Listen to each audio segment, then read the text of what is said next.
Om Swastiastu.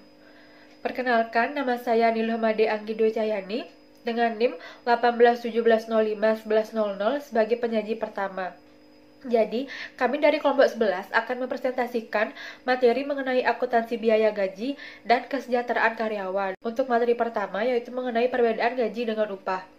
Jadi, gaji merupakan pembayaran atau kompensasi yang diberikan oleh hotel kepada karyawan sesuai dengan peraturan perundangan yang berlaku.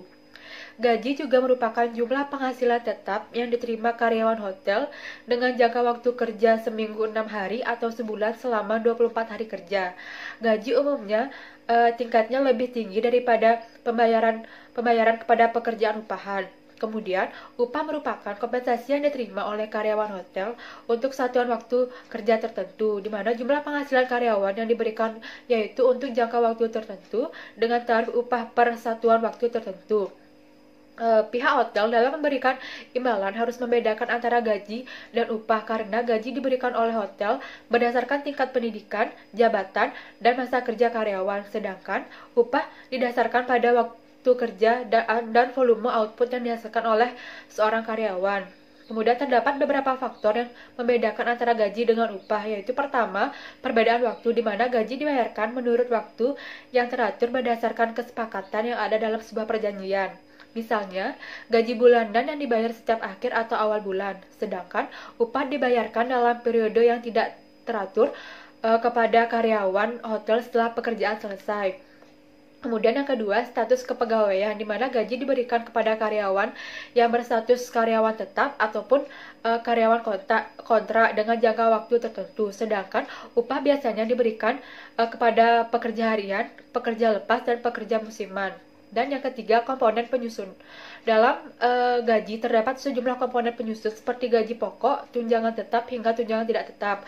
Dalam kesepakatan kerja antara hotel dan karyawan, istilah gaji mengacu kepada keseluruhan gaji, gaji pokok, dan semua kompensasi yang diberikan oleh hotel. Sedangkan upah mengacu pada komponen tunggal yang tidak mencakup tunjangan. Untuk materi kedua yaitu mengenai dokumen terkait gaji dan upah. Dokumen merupakan media yang digunakan untuk mencatat peristiwa yang terjadi dalam organisasi ke dalam sebuah catatan, di mana dokumen sangat penting dalam akuntansi sebab untuk mencatat dan menghitung gaji dan upah dengan menggunakan bukti-bukti yang terdapat pada dokumen. Kemudian di sini terdapat beberapa dokumen terkait dengan gaji dan upah, yaitu pertama, dokumen pendukung perubahan gaji dan upah, di mana dokumen pendukung perubahan gaji dan upah ini merupakan dokumen-dokumen yang umumnya dikeluarkan oleh bagian kepegawaian berupa surat-surat keputusan yang bersangkutan dengan karyawan, seperti surat keputusan pengangkatan karyawan baru, kenaikan pangkat, perubahan tarif upah, penurunan pangkat, pemberhentian sementara dari pekerjaan, pemindahan, dan lain sebagainya. Kemudian, tembusan dokumen-dokumen ini dikirimkan ke bagian gaji upah untuk kepentingan pembuatan daftar gaji dan upah. Kemudian kedua, kartu jam hadir, di mana kartu jam hadir ini merupakan dokumen yang digunakan oleh bagian pencatat waktu untuk mencatat jam hadir tiap karyawan di perusahaan. Kemudian yang ketiga, kontrak kerja. Kontrak kerja merupakan dokumen resmi yang digunakan untuk mengikat pihak hotel dan karyawan. Yang keempat, kartu jam kerja, di mana kartu jam kerja ini merupakan dokumen yang digunakan untuk mencatat waktu dan dokumentasi tenaga kerja langsung pada perusahaan yang diproduksinya berdasarkan pemesanan. Dan yang kelima, daftar gaji dan upah. Daftar gaji dan upah ini merupakan dokumen yang berjumlah gaji dan upah bruto tiap karyawan dikurangi dengan potongan-potongan berupa PPh pasal 21, utang karyawan, iuran, dan lain sebagainya. Sekian presentasi dari saya. Untuk dokumen selanjutnya akan dilanjutkan oleh penyaji kedua. Terima kasih. Baik, perkenalkan, nama saya Loswarnadi dengan NIM 1241. Di sini saya akan melanjutkan materi yang selanjutnya terkait dokumen-dokumen apa saja yang berkaitan dengan gaji dan upah. Yang keenam ada slip gaji. Nah, slip gaji ini merupakan dokumen yang dikeluarkan oleh bagian akuntansi yang berisikan rincian gaji dari setiap karyawan dalam industri perhotelan. Yang ketujuh ada rekap daftar gaji dan upah. Nah, rekap daftar gaji dan upah ini merupakan dokumen yang berisikan ringkasan atau rekapan dari daftar gaji dan upah dari setiap karyawan. Kemudian ada surat pernyataan gaji dan upah. Nah, surat pernyataan gaji dan upah ini merupakan dokumen yang dikeluarkan sebagai catatan oleh pihak hotel yang berisikan rincian gaji dan upah dari setiap karyawan per departemen, yang berisikan pembebanan atau potongan gaji dari setiap karyawan. Yang kemudian ada amplop gaji dan upah. Nah, amplop gaji dan upah ini merupakan tempat atau amplop yang digunakan untuk menaruh uang gaji dan upah dari setiap karyawan. Nah, biasanya halaman depan dari amplop ini berisikan nama dari karyawan, nomor identifikasi karyawan, dan juga jumlah gaji yang diterima oleh karyawan tersebut. Kemudian yang terakhir ada bukti kas keluar.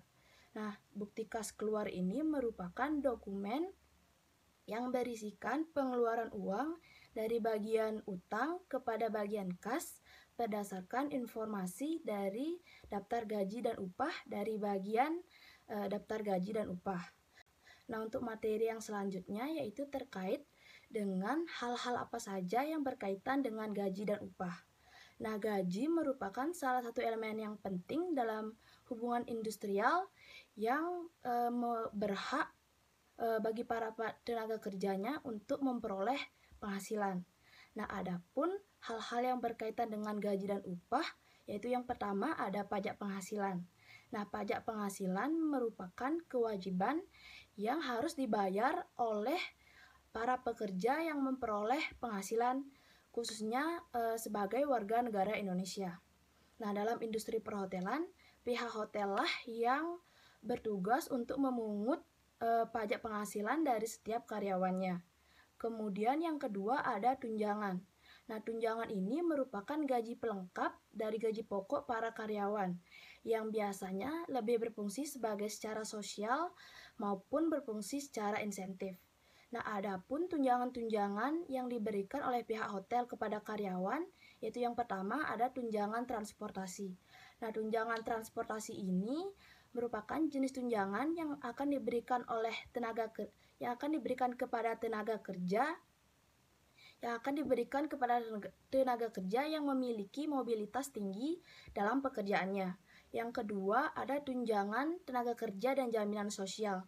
Nah, tunjangan ini akan diberikan oleh tenaga kerja yang apabila dalam menjalankan pekerjaan mereka mengalami kecelakaan kerja, sakit, hamil, ataupun yang lainnya sehingga mengurangi atau bahkan kehilangan penghasilannya.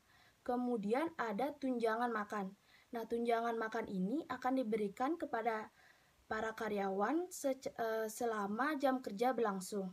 Kemudian ada tunjangan hari raya atau sering disebut sebagai THR. Nah, THR ini akan diberikan kepada para karyawan atau keluarganya menjelang hari raya keagamaan di Indonesia. Kemudian ada tunjangan dana pensiun. Nah, tunjangan dana pensiun ini akan diberikan kepada para tenaga kerja apabila mereka telah pensiun bekerja di perusahaan tersebut. Kemudian yang terakhir ada jasa layanan. Nah, jasa layanan ini merupakan tunjangan yang akan diberikan kepada para tenaga kerja berupa layanan seperti wifi gratis, parkir, bebas rokok, layanan free 24 jam, beserta layanan-layanan lainnya. Baik, sekian yang dapat saya sampaikan, akan dilanjutkan oleh penyaji selanjutnya. Baik, di sini saya akan melanjutkan presentasi dari rekan saya mengenai pendistribusian dan membukukan biaya gaji dan kesejahteraan karyawan pada jurnal. Nah, pendistribusian gaji merupakan suatu proses penyaluran atau pembagian hak yang dinyatakan dalam bentuk uang sebagai imbalan dari perusahaan kepada karyawan. Biaya-biaya seperti biaya gaji, tunjangan hari raya, tunjangan transportasi, dan biaya-biaya operasional lainnya akan dibebankan kepada setiap departemen hotel yang menyerap biaya-biaya tersebut. Nah, hal tersebut perlu dilakukan karena akuntansi perhotelan merupakan akuntansi departemental. Kemudian, pembebanan biaya-biaya tersebut akan mengungkapkan efisiensi setiap departemen hotel di mana akan bisa menghasilkan pendapatan dan juga tidak menghasilkan pendapatan.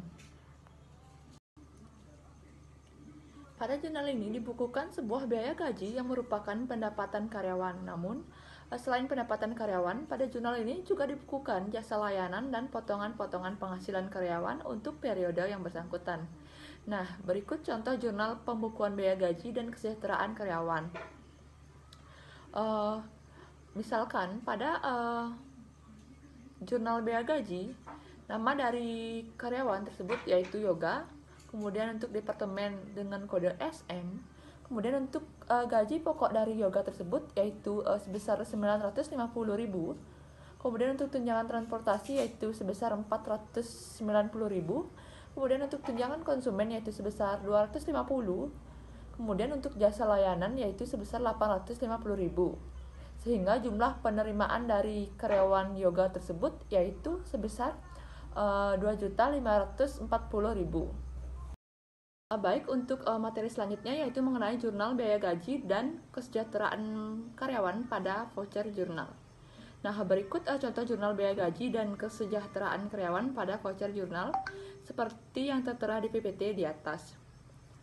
Misalkan untuk kamar dicatat pada kolom buku besar yaitu sebesar 2.450.000.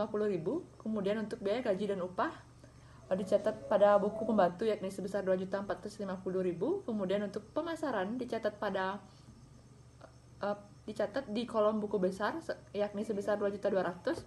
Kemudian untuk biaya gaji dan upah yaitu dicatat di buku pembantu, dicatat pada buku pembantu yakni sebesar 2.200.000. Kemudian untuk utang dicatat pada kolom buku besar yakni sebesar 4.650.000.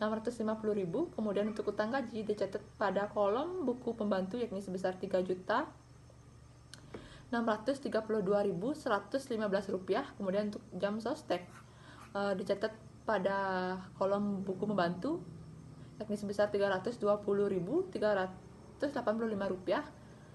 Kemudian untuk PPh pasal 21 yaitu sebesar 697.500 rupiah. Baik, sekian materi yang dapat kami paparkan dan kami tutup dengan Parama Santi. Om Santi Santi Santi Om.